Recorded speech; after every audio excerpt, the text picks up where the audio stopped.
gradbeni grozd v okviru naših partnerstev grozdov smo že lani začeli serijo webinarjev na temo promocije razvojnih dosežkov v sektorju in širjenja informacij o tem gospodarstvu, kar mislimo, da je zelo aktualna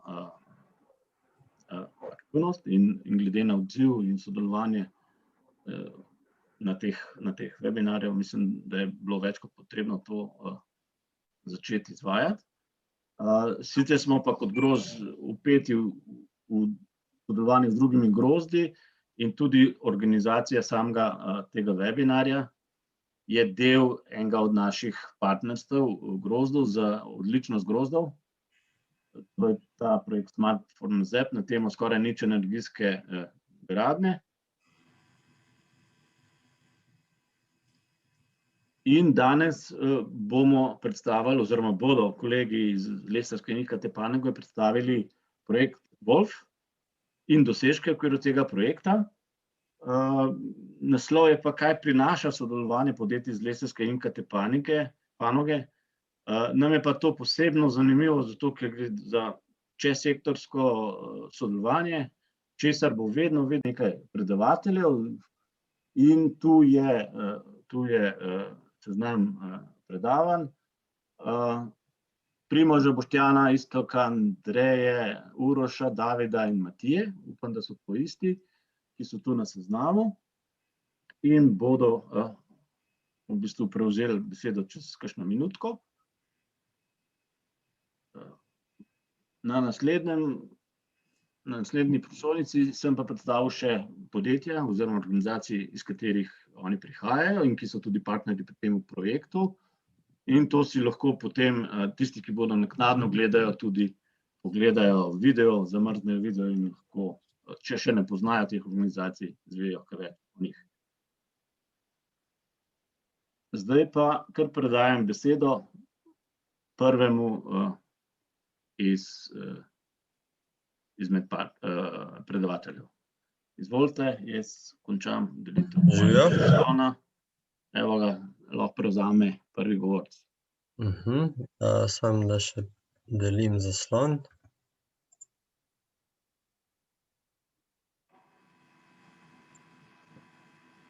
Se vidi? Super. Super. Tako, še enkrat lep pozdrav. Moje ime je Primož Zajec in predstavil vam bom sodelovanje na projektu Wolf. V bistvu iz oči podjetja Eltek. Torej, na kratko. Eltek je podjetje, ki je specializirano na področju razvoja in proizvodnje elektronike. Zdaj pa na začetku, če v bistvu malo razmislimo, zakaj sploh meriti.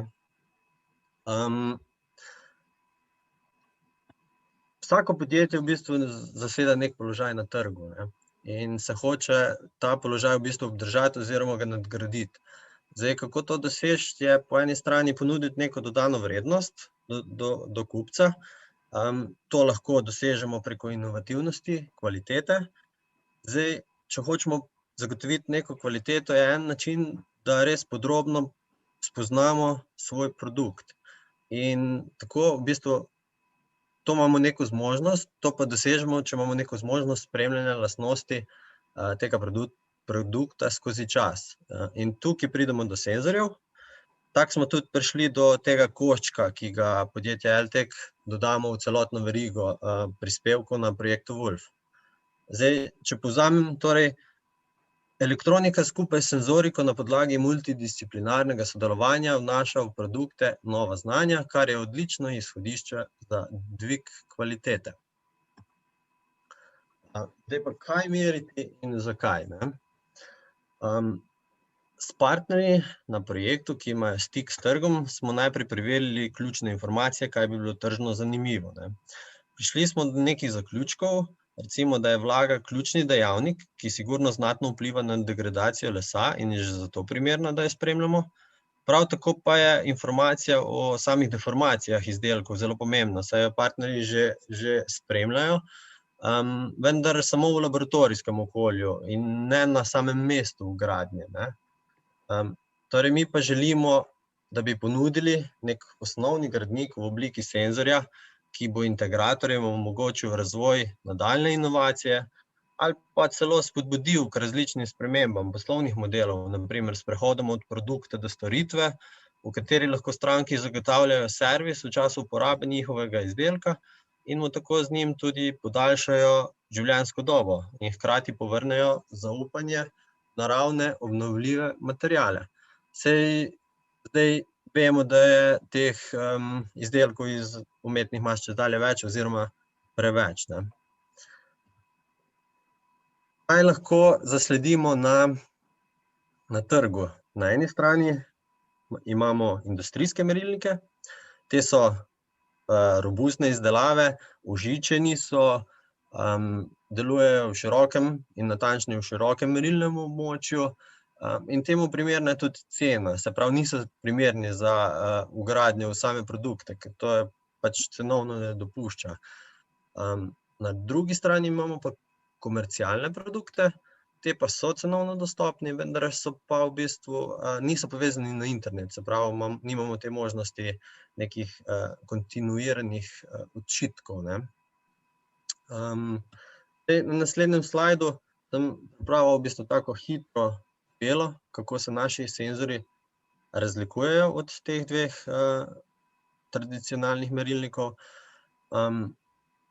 Ne bom zdaj vse razlagal, lahko pa v bistvu nekako zaključim, da smo na podlagi te SMT tehnologije pri elektroniki, ta v bistvu zajema te mikroelemente elektronike, uspeli minimizirati velikosti senzorjev, tako da so v bistvu diskretni in primerni za vgradnjo v sam produkt. Torej, Worms senzorji so v bistvu prilagojeni na specifične zahteve, fokus pa ostaja na minimalni porabi in direktni povezavi na internet.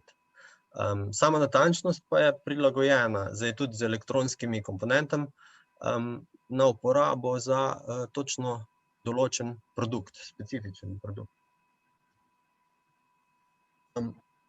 Kako je potekal proces dela pri nas? Prav v začetnih fazah je bilo veliko načrtovanja. Tukaj lahko povem, da je bilo veliko vložene energije na oblikovanje elektronike po sklopih. Se pravi, najprej smo mogli oblikovati elektroniko, ki bo zajemala ta signal, da bo primerna, da bo robustna, temperaturno kompenzirana, se pravi, veliko nekih izzivov. Na drugi strani smo raziskovali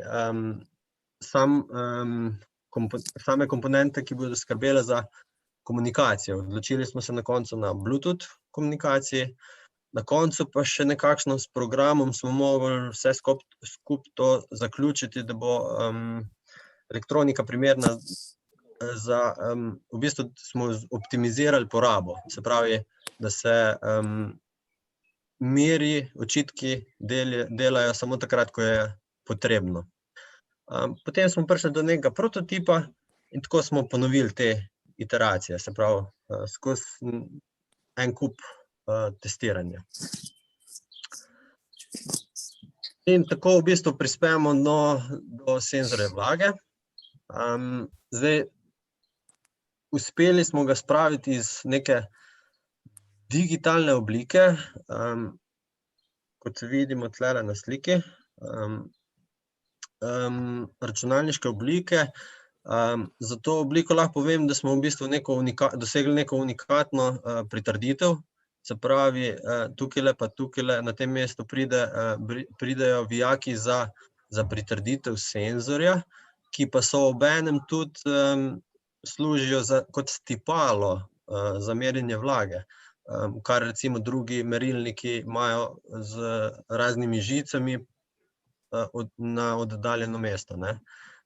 Tako smo v bistvu diskretno naredili, da je senzor primeren za najmanjše utore, recimo.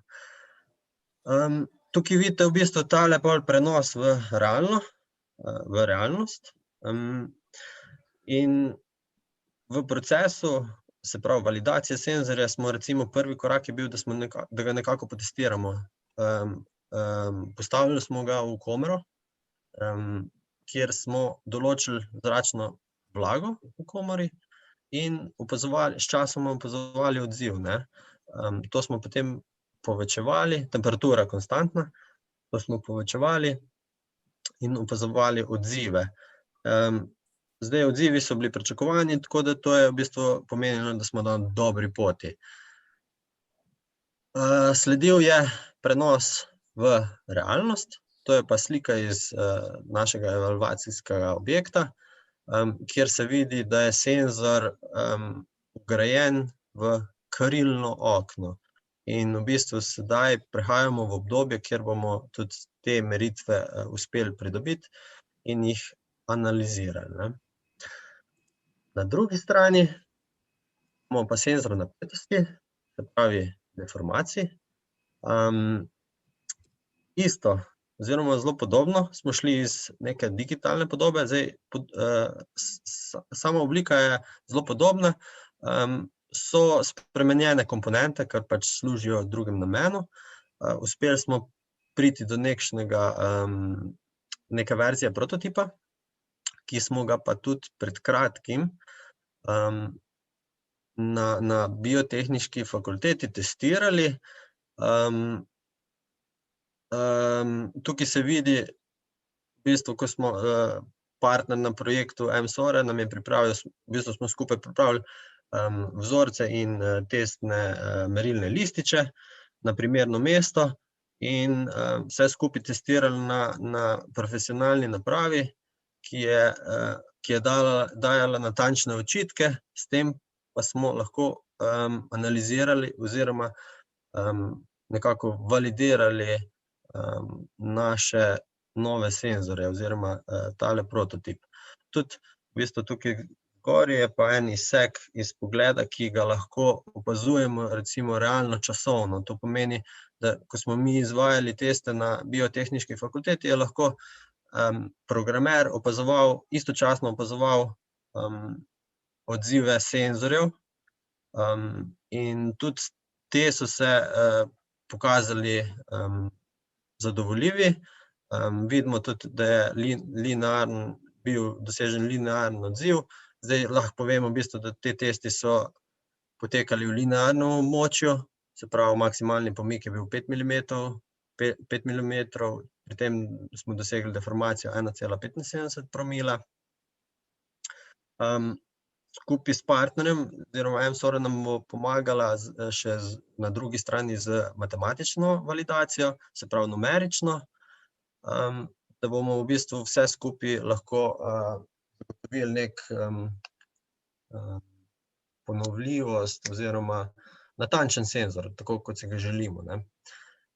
V nadaljnjem obdobju pa sledi analiza teh meritev in seveda prenos v evalvacijsko platformo, podobno kot senzorji iz vlage.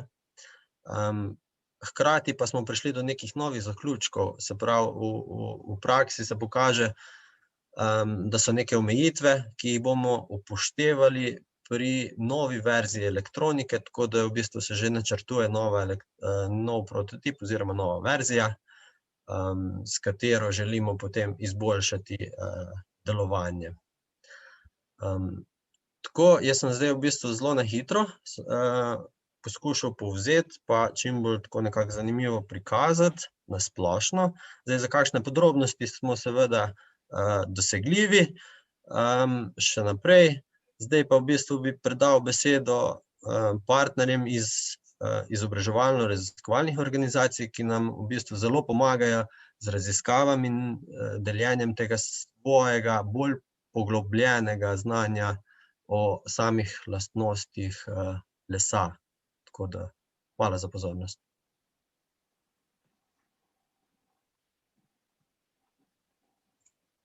Super, hvala, kar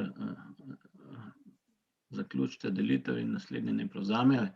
Uroš je že napisal, da so vprašanja dobrodošla v chatu. Tako da upamo, da bo nekaj časa ostalo tudi za to. Lep pozdrav tudi z moje strani. Zelo dober uvod kolega Primoža. Jaz bom pa bolj natančno povedal, kaj sploh merimo pri nas oziroma kaj lahko z meritvami vlažnosti sploh dosežemo. Zdaj pa zakaj sploh bi merili vlažnost? Recimo, če bi v tej kopalnici imeli senzorje vlažnosti pravi čas, se tole po 3 letih ne bi zgodilo.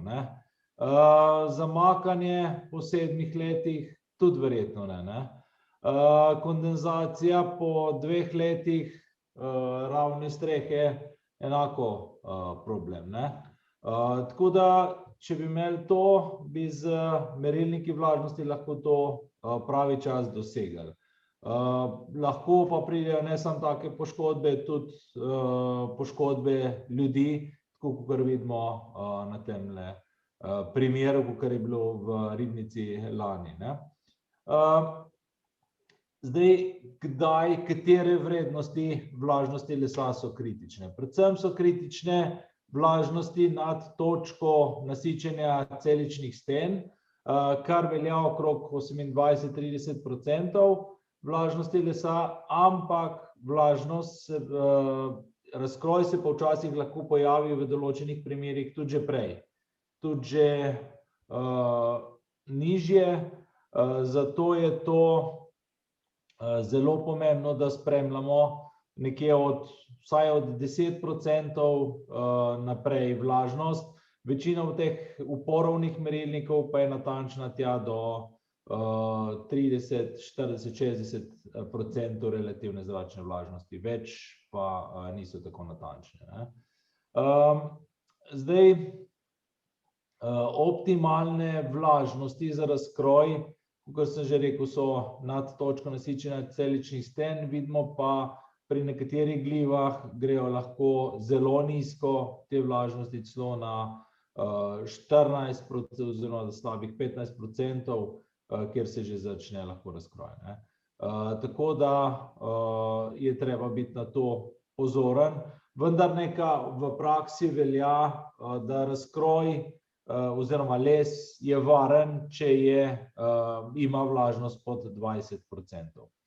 Zdaj, kako smo se večino mi lotili tu na biotehniški fakulteti, v bistvu tele merilnike na sliki uporabljamo že vse od leta 2013 oziroma 2012 na številnih objektih, nekaj med njimi jih bom tudi v nadaljevanju pokazal.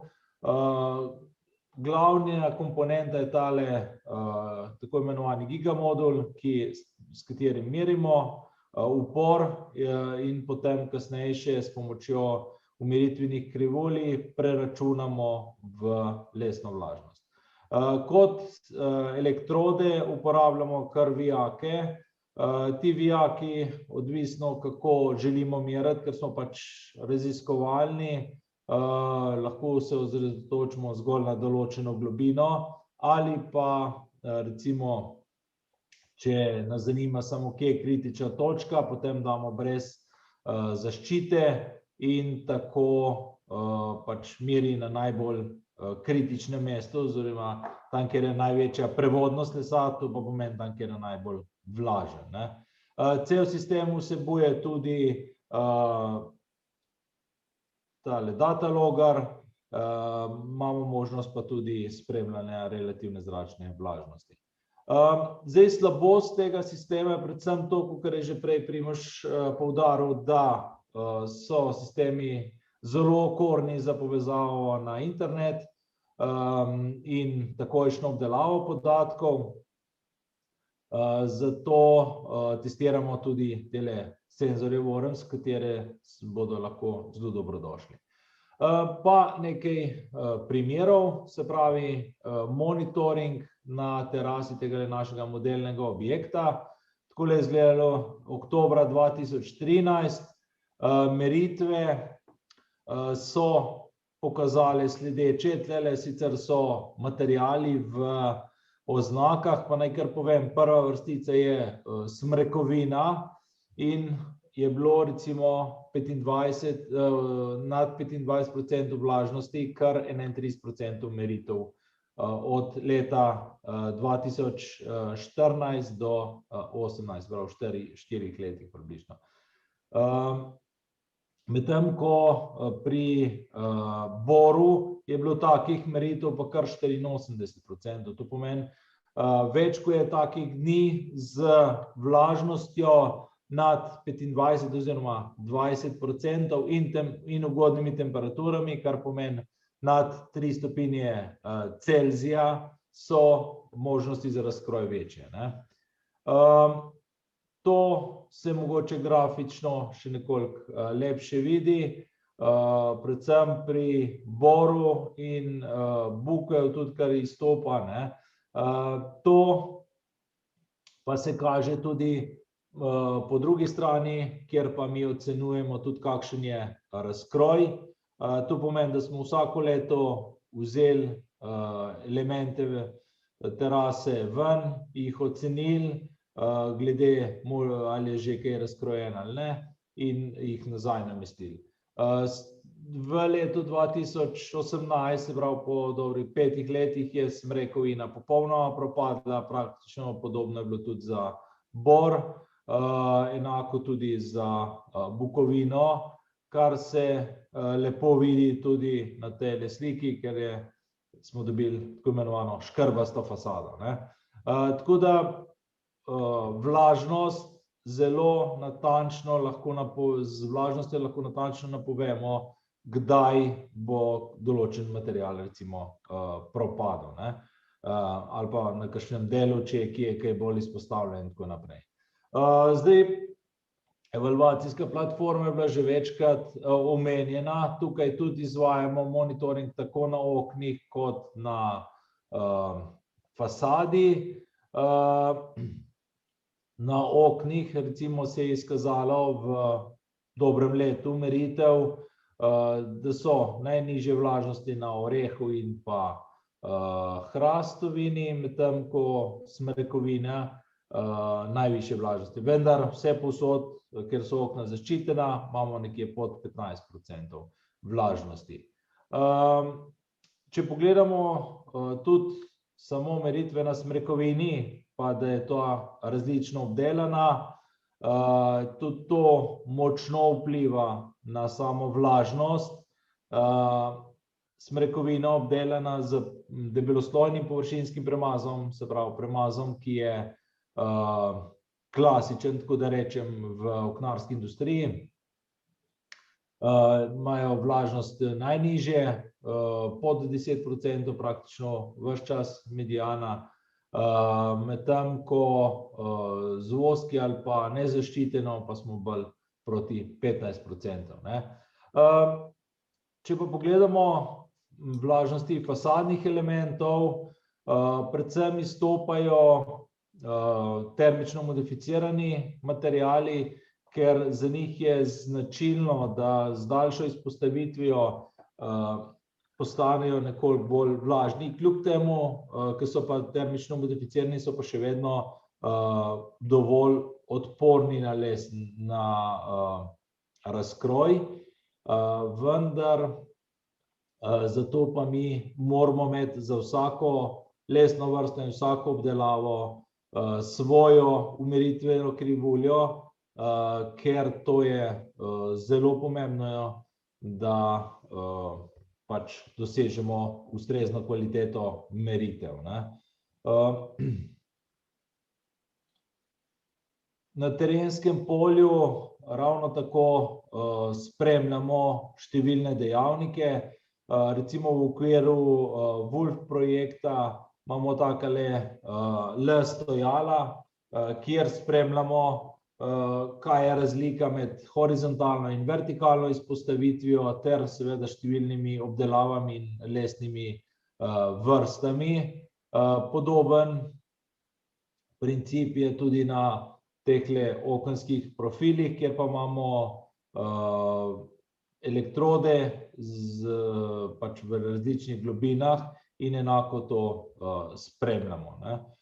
Če pogledamo mogoče rezultate glede orientacije lesa, se vidi, da nekoliko višje vlažnosti povprečne so v vodoravnem izpostavitvi, kar je sicer pričakovano, kot pa vertikalno. Ker pač je pa treba poudariti, da mi merimo zgolj dvakrat dnevno in mogoče vseh pikov, vsakega dežja se tudi ne ujame tukaj noter, ne. Če zopet gledamo primerjavo med lesnimi vrstami, zopet nekje najvišje pri smrekovini, malo izstopa v posameznih meritvah termično modificirana smrekovina, medtem ko meritve na macesno, ameriškem orehu in pa hrastu so nekoliko nižje. Tukaj se pa že bolj približujemo, sploh pri smrekovini, bolj proti 20%. Če pogledamo še tele profile, smo rekli, spremljamo na različni globini. To pa smo rešili tako, da smo uporabili različne vijake, uporabljamo te nerjavne vijake, inox vijake, in so izolirani do tiste globine, do katere želimo meriti. Ostalo je pa neizolirano, ne. In tako lahko določimo tudi, v kateri globini bomo mi to merili. Tukaj je najbolj opazna razlika recimo v primeru izpostavitve čel. Na čelih je največje vlažnosti, sploh pa pri vzorcih, tlele se ne vidi, ki so še horizontalno izpostavljeni, tam je v bistvu hujše, kakor pa na teh, kjer imamo manjšo strehico, ne.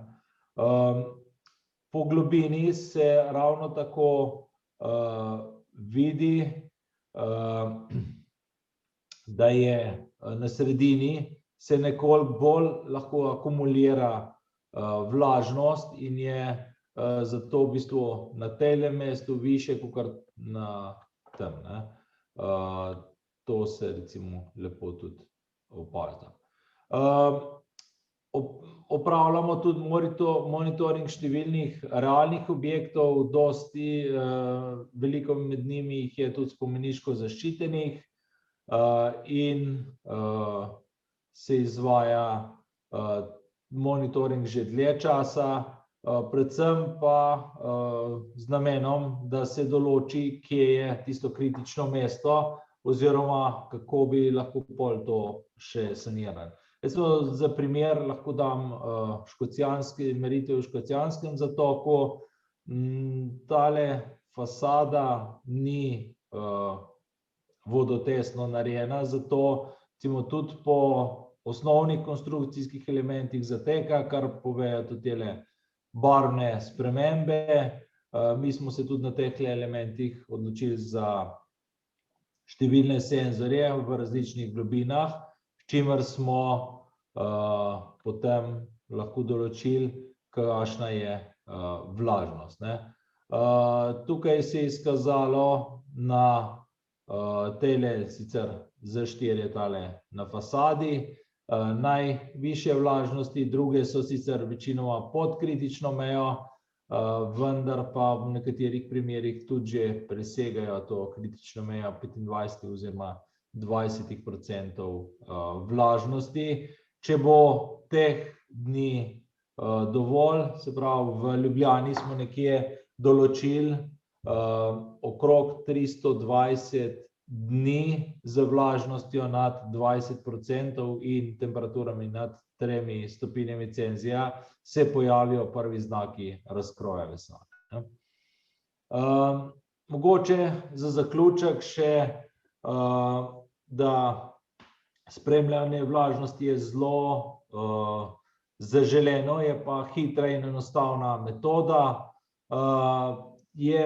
Metode so primerne tako za raziskovalne naloge kot pa monitoringe v realnih objektih. Mislim, da je to bo mogla postati počasi tudi stalnica in z razvojem, podobno kot ga imamo tukaj in sodelovanjem tako s podjetjem LTEC in X-Lab, kjer se zadaj tudi razvija cela, tako da rečem, pamet analize in pa big data, bo to omogočilo tudi še veliko širšo uporabo in koristne podatke za vse uporabnike. Tako da v primeru poškodb lahko zelo hitro zaznamo, je pravi opozorilni znak, če se nam vlažnost poveča in lahko prej reagiramo, so bistveno nižji stroški in ni potem težav.